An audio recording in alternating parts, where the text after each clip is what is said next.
They Came Back 2004 full movie review. Lasted for a little over 2 hours. Ending with almost 13,000 returned that are now wandering through the streets. By checking the cemetery register, the council learns that the revived crowd is formed by people who died in the past 10 years. There are both men and women and people of all ages. But more than 65% of them are over 60 years old. The only thing they all have in common is their health. Their bodies are in a perfect state and any pre-death sickness is gone. To keep such a huge crowd off the streets, the mayor decides to transform the local community center and the warehouses into shelters for the returned. It is important to keep them together in one place so they can identify them and send them back to their families. Since they are in perfect health, they're normal citizens again, with all the corresponding rights. The council theorizes this whole process will take from 3 to 6 months to finish. The police and the army immediately begin getting the facilities ready for all the returned, who will arranged by gender and age. They must follow the UN's guidelines, which are very similar to refugee assistance. One of the revived is quickly recognized as the mayor's wife Martha. However, when someone tries taking her to the mayor, he refuses to see her and sends her home. Soldiers gather all the returned in buses to take them to the facilities. They must constantly stop them from wandering away and get them back in line. Council member Isham and his wife Veronique soon come to a shelter looking for their 6-year-old son Sylvain, who died a few years ago. They notice that the returned are being tested and interviewed. Yet they don't share any kind of emotion. It seems they are always staring into the distance, in silence, and only speak if someone talks to them first. There's a mother who is presented with her revived baby and the shock leaves her frozen. So a nurse tells her she can take the kid home now or leave him in there until she's ready. Isham and Veronique show a picture of their son to a soldier. When he finally brings Sylvain over, the couple is shocked to see he hasn't aged a day. They're also told he can stay here until they're ready and visit him as often as they want. Later at the mayor's house, he finally reunites with his wife. Martha welcomes him home and comments on little things like him being late or looking tired. She even touches his face, acting as if she never left. Meanwhile, Rachel keeps avoiding the facilities and is creeped out by the returns she sees on the streets. At home, she keeps wondering how to deal with this situation. Her husband Matthew died in a car crash 2 years ago. However, she's already grieved him and moved on. Bringing him into her life again could possibly feel like she was regressing. At the shelter dorms, Matthew won't go to sleep and the nurses have to remind him to do so. Sometime later at work, Isham points out Rachel has been avoiding him, but she just makes up a bunch of excuses while feeling uncomfortable by a returned working at the cafeteria. Isham shares details about his time visiting Sylvain and how happy he is to see him play again as if he was never dead. He also asks Rachel about her husband, but she quickly changes the subject. A few days later, the town council holds a new meeting to discuss the issues that are arising because of the returned. They're facing a potential housing problem, not to mention unemployment. Even if they could find positions for all of them, the returned are slow and don't communicate well. So there's no guarantee they could keep that job in the first place. The way the returned function is quite peculiar, since sometimes they suffer from effects similar to the symptoms of a concussion, like disorientation and sleep disturbance. However, their motor functions work just fine. All these symptoms come and go, almost as if they were in a latent period. The doctors have also noticed that getting a job allows the state of the returned to progress and get healthier. So even if the reintegration project is putting a toll on the council's budget, canceling it would bring worse consequences. In the meantime, Matthew is working as an architect again. But the issues soon appear as the council predicted. He is very slow, lethargic, and only speaks when someone else talks to him first. During meetings his slow speech makes it hard for the others to know when he's done talking.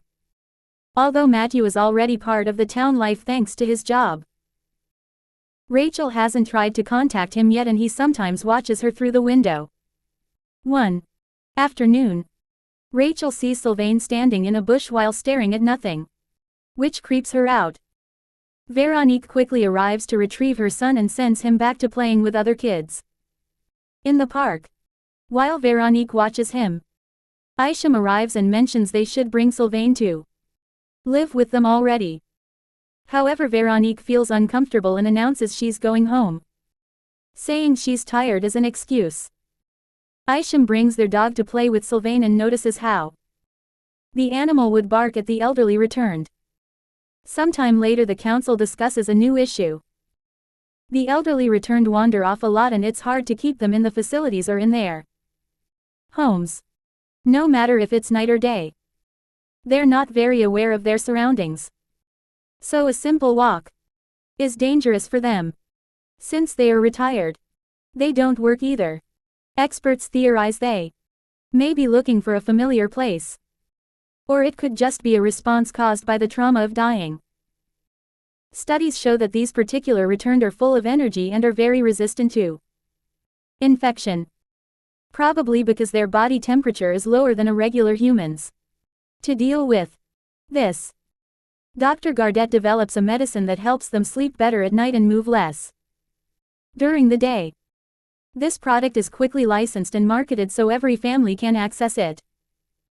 Gardet also makes tranquilizer darts with this medicine for the soldiers, explaining it works as mid-sedative only on the returned.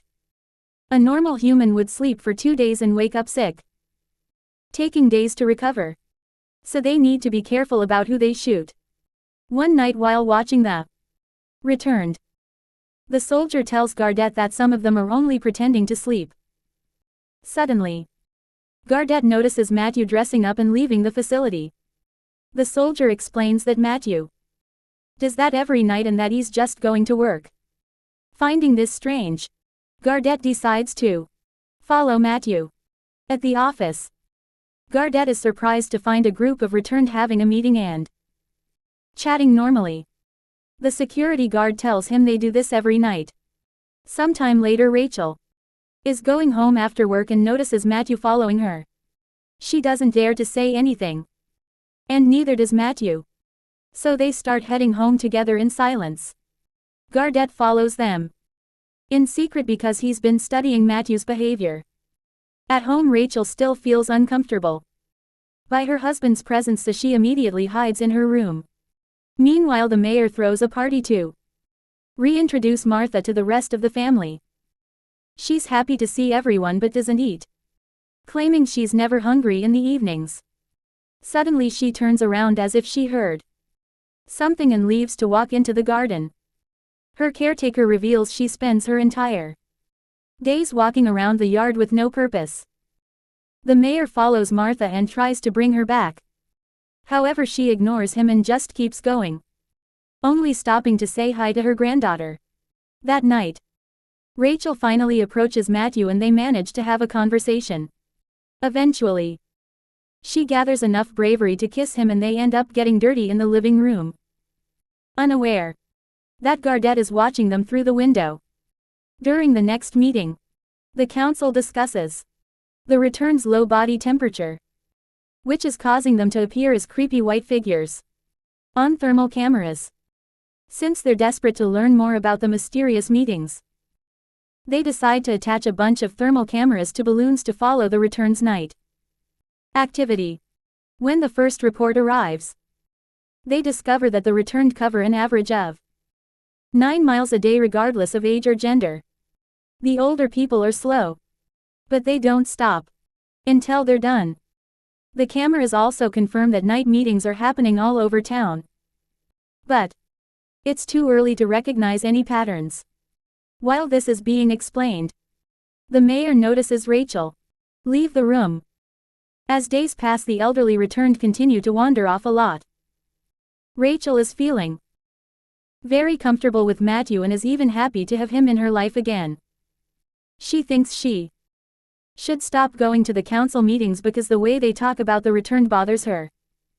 Now that summer is here, Matthew hates the heat and is always eager to go swimming.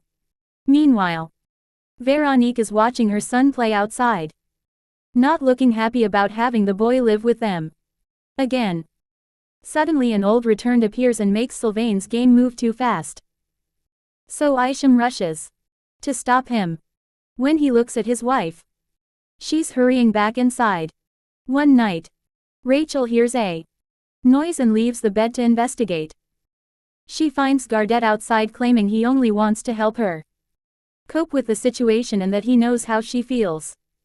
He wonders if she knows that Matthew sneaks out every night to go to the office. But Rachel says her husband only has trouble falling asleep. And he's fine. After kicking Gardet out, Rachel returns to her room and finds Matthew awake. He asks if she was talking to someone, but she says she wasn't. Sometime later at work, Matthew's boss notices that his report makes no sense and tries to explain what's wrong. But Matthew doesn't understand him. This causes him to get demoted to the factory area where all the returned work. During the next council meeting, the doctors bring a big update. It turns out the returns' semi-normal behavior isn't natural. They've just been imitating what normal humans do and doing things they remember from their previous life. This means they can't take on responsibilities and are only capable of learning very simple tasks if they're properly trained. They'll have to decide if the returned must be taken out of society or if they can find a very specific niche for them. A few nights later, Matthew wakes up and leaves the house without Rachel noticing. Gardet follows him, and this time he gets close enough to the night meeting. The returned are all talking at the same time, discussing routes to take while pointing at maps. At the same time Sylvain has been banging on the front door for an hour, desperate to leave the apartment. Veronique eventually drags him away and tells Isham that they should consider the government's special education program for the returned kids since she believes Sylvain scares the normal kids. However, Isham doesn't trust the council. When Veronique tries to give Sylvain another dose of the sedative, Sylvain keeps turning his head away and an angry Isham stops her. Getting upset, Veronique says their son only wants to leave them and it's as if he never really came back. Meanwhile, Martha takes a chair to the garden and tries to use it to jump over the fence. But the mayor stops her just in time. The next day, the mayor shares his situation with Rachel. He's worried that one morning he'll wake up and Martha will have disappeared. He admits he locked Martha up in the bedroom last night and that lately she scares him. Rachel refuses to talk and when the mayor asks her about Matthew, she walks away. Meanwhile at work, Matthew starts having flashbacks of the day of his death, remembering he left with the car after a fight with Rachel. Eventually Rachel goes to see Gardet, who shows her a video of Matthew's first interview. He seemed sharper than the others and answered the questions about his past perfectly, but spontaneous speech failed him. He also didn't understand that he'd been gone for 2 years. Rachel wants to know how to help her husband. However, Gardet tells her she must come to terms with the fact Matthew will never be normal again. Upset and frustrated, Rachel storms out. When she gets home she discovers Matthew is gone. At Isham's home, Sylvain looks out the window at an elderly man in the backyard. At the same time the mayor wakes up when he hears Martha getting out of bed. But she convinces him to go back to sleep before she sneaks out of the house. Moments later at the park a security guard notices the returned gathering and tries to send them home. But they ignore him. Suddenly something blows up behind the guard. Soon explosions begin happening all over town, causing dangerous fires. Meanwhile all the returned are leaving their homes and gathering at a tunnel. This is the plan they discussed during the meetings all along. Matthew stares at the returned going down the tunnels and decides to go back. Soon the mayor finally notices his wife is missing and goes out in his car to look for her. He finds her leaving with other returned and immediately drags her into the car. But the others surround the vehicle to stop them from leaving. Martha asks him if he's tired and if he wants to go with them. So she advises him to let go. In just a second the mayor dies and becomes a return too. So the couple joins the others hiding in the tunnel. A few hours later the news announced that the explosions didn't hurt anyone and a curfew is now in force on the whole country. Nobody knows where the returned have gone. And people are told not to go looking for them. Sylvain still wants to leave and Veronique thinks they should free him. But Isham refuses. Getting desperate, Sylvain ends up jumping. Isham cries as he sees the body on the ground, thinking his son is dead again. However, Sylvain is fine and walks off to join the other returned, determined to fight back. The military prepares grenades filled with a particular chemical that can put the returned in an irreversible coma. Soon they find a group of returned trying to reach the tunnels and start gassing them, making them fall unconscious one by one, including Sylvain. Meanwhile, Matthew returns home and tells Rachel that the day after the fight, he left work early to talk to her and apologize. However, he didn't find her at home and went looking for her, driving so fast that he ended up in the crash that killed him. Overwhelmed with guilt, Rachel has a breakdown. The moment is interrupted by Gardet breaking into the apartment. Matthew hears him, so the couple escapes through the window. While hearing the gas explosions in the distance, Rachel follows Matthew into a tunnel. After wandering for a while, she cries as she kisses him goodbye. Matthew leaves and Rachel has to go home alone. On her way back, Rachel watches the soldiers take the unconscious returned back to the cemetery. Each body is left on top of their corresponding grave and they slowly disappear.